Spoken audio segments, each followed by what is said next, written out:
So, as you may or may not have heard, for the past, let's call it 5 weeks now, I have been trying my hand at comedy. And well, for 5 weeks now, I just been seeing, just isolated moments of salt dropping. You dig? And I want to say this, and I'm going to be very careful with my wording because I don't want this to sound adversarial in any way. Because I ain't really got no problem or no issue with you. None of you people who dropping salt on my name, because salt kills snails, not players, all right? But what I like, I want to be very careful because I'm really trying to starve my ego as much as possible. That's what my next album is about. Kill the king. Killing the king is killing the ego. You know what I'm saying? But when I hear this, what I want y'all to know is, for one, bro, what God got for you is yours. Can't nobody take that from you. Okay? It's important that y'all know that because y'all feel like all of a sudden, because I'm now standing on the stage, sharing my gifts with the world, you know what I'm saying, utilizing the tools and the skills that I've developed or that I am developing, you feel like that's in your way some kind of way. And that's more your problem than I could ever be. The fact that you think that somebody else doing something that you doing is going to stop you from doing what you need to do to get where you need to be, nigga, that's your problem right there. Like, okay, so I have a lot of respect and admiration for a legend and a GOAT in the comedy shit. His name is Godfrey. All right? His name is Godfrey. And I had the pleasure of sharing the stage with him. I had the pleasure of sharing the stage with him at the Atlanta Comedy Theater.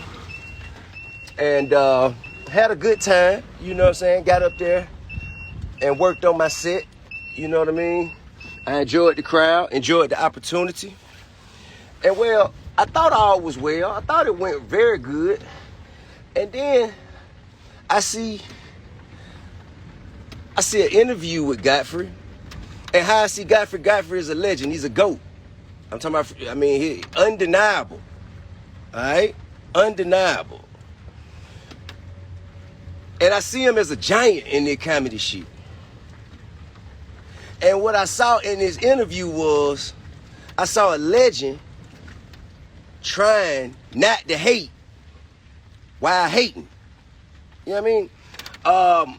Like innuendos, little tidbits of hate here and there while coupling it or surrounding it with some compliments to make it seem like you ain't hating for real. But to be honest with you, bro, to me that made a giant look small in my eyes. Simply because what you said was, I came and I went on after you, and you wasn't gonna come out there and watch me because it would have made you look small.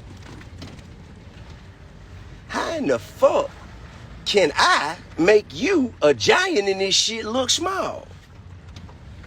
What the fuck? Why would you even be thinking like that? Okay, now we share a pleasant exchange that I appreciate and still value the moment to this day. And you also mentioned, how I got on the stage. And if you would have asked me how I got on the stage and what brought me to the theater, I would have told you. I just happened to have been in a real estate development meeting with 3 people who were each worth or responsible for over $1 billion in real estate internationally. Now, in this meeting, we were casually discussing the things that we've been doing in the past few weeks, and it just happened to come up that I had been doing stand-up. And one of the people in the meeting that I was meeting with, that we were working on, doing some real estate shit together, he said, oh, well, you know what? I own the plaza that the comedy theater is in. Why don't we just go up there, man, and you do your thing, man? I want to see what you got going on. Because we're working on a real estate development play that will include a comedy club. Okay? So he say, I guess he wanted to just see that I was serious about the shit. So he said, man, why don't you come on up to my spot? You know, the person who rents from me out of my plaza happens to operate a comedy club and it's open now. So let's come on up there. Let's go on up there and do it. And that's what we did. That's how I got on the stage, bro. It wasn't because I wanted to come to Godfrey show and go on stage after he came off, my man. It was because I was handling my business and my business brought me to your show. Because the person I was handling business with happens to own the building that the comedy theater rents from that you were paid, whatever you were paid, to perform at, okay? So, bro, like, my man, but all you had to do is ask me. All you had to do is say, hey, bro, how you get, like, what brought you here, man? What made you, you know what I mean? Like, you ain't got to drop salt, man, and dry hate, man. You ain't got to do that, bro. You ain't got to do that. My man, what I do see or what I did ascertain is that you were fully aware of my ability to add value and contribute more shine, more opportunity, more whatever to the comedy game. And that's true. I can, and I hope to. That's my intention. That's to all ships rise with the high tide. You hear me? So if a motherfucker come or a motherfucker paying more attention to comedy because Tip is on stage, whether it's because they want to see him fail or they want to see what he got to say, whatever it is, bro, that shit should help you and everybody else in this shit. You know what I mean? Because the one thing I see is it ain't enough money to go around right now. But get what? I don't want the money. It ain't enough for me to even bother myself with. I'm in it for the love of the shit. You understand? I'm doing it because I love to do it, bro. Doing it because I got a passion to do it. I ain't made a fucking dime. Ain't looking for it. Don't need it. Would like it, but that's later. Now,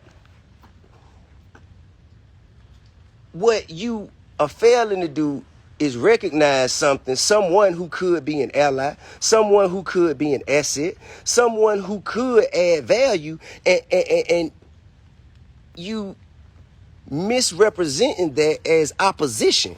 Bro, I'm not your opponent. You talking about, you know what I'm saying, you've been doing this and how long you've been doing it, and for somebody to come on after you were headlining. Hey, bro, you know how many motherfucking comedians it is out there rapping right now? You know how many comedians it is out there doing rap? Nigga, I've been rapping since I was 8 years old, bro. It took me 16, probably 20 years to goddamn get where I wanted to be. You dig what I'm saying? Now, if a motherfucker was to bring a comedian to an arena, the owner of the arena was to bring a comedian to that arena after I had done got through ripping my motherfucking, my set, and I done got paid, and I'm leaving or exiting the stage, and they say, hey, let my man go on there and do his thing. What I'm going to say is, shit, if he got the nuts to get out there, I just smoke that motherfucker, let him go on and do it. And another thing you said in your little interview is you said that he's not a comedian. And had you taken the time to come to the stage, which you said that you would not do and you should not do, but I disagree, you would have heard in my set, I say, I'm not a comedian. I'm a superstar. There's a difference. There's a difference. You would have heard that, bro. Like, I'm really just, man, because to be honest with you, I'm still Tip. I'm still the same Tip. The same motherfucker who they said couldn't be the king of the South and back in 2000, 2001, that shit made it personal for me. And that's why I'm the king of the South today, because I took it that serious, because they said I couldn't do it. And that's what y'all nigga bringing out of me. You hear me? And I'm in this motherfucker for peace. I came in this motherfucker for peace and tranquility. You understand? But what y'all doing here, you poking the bell. You poking the bell. I'm still Tip, bro. This shit still go up. But with a lot more discernment, you know what I mean? With a lot more discernment, a lot more thought, a lot more intention now, okay? So look, man, let's everybody, man, coexist together. Everybody help each other. If it's a way I can help you, man, just shit, man, tap me on the shoulder and talk to me about it, bro. Don't drop salt and hate, man. Don't do that, bro. Don't do that, bro. Because they're going to make me look at you different. And once I get to looking at you different, I ain't going to be able to look at you the same ever again.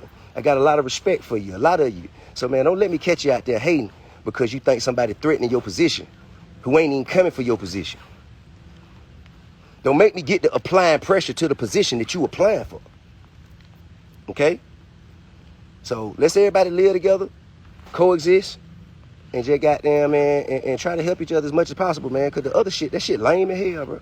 And we too old to be lame. We too old for that. All right? Love and respect. Everybody be cool, man.